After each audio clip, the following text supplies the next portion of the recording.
I don't know who needs to hear this right now, but just because you are in a uncomfortable season in your life doesn't mean that it has to be unfruitful.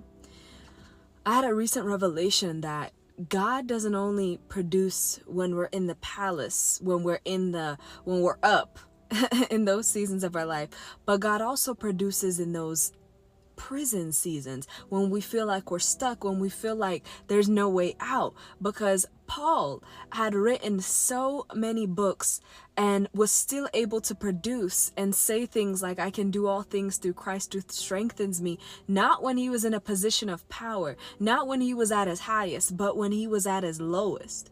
And so many of us think that God can only use us when we reach the mountaintop.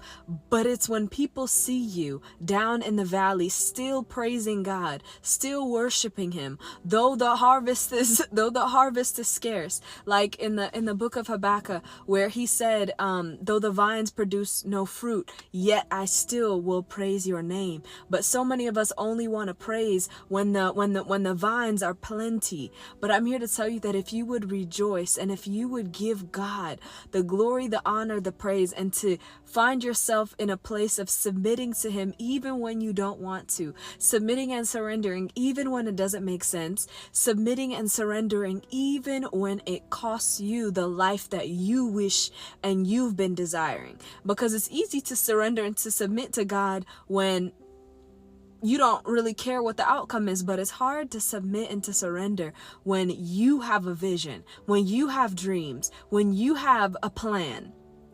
But God calls us to a higher plan. God calls us to a higher purpose. God calls us to a higher will, one that is costly, but one that is worth it. Because in these seasons of your life that's uncomfortable, that's when you oftentimes find that you produce the most. Because think about it, when a woman is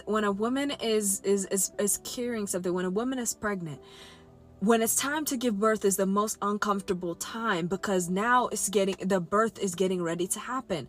So when there's seasons of our life that God wants to produce something in us, it comes with pain. So there's a pain that comes with producing. There's a pain that comes with bearing fruit. It's not going to come through in those joyous moments, but it's through the test that the testimony is formed. It's through the trials that the triumph is so great.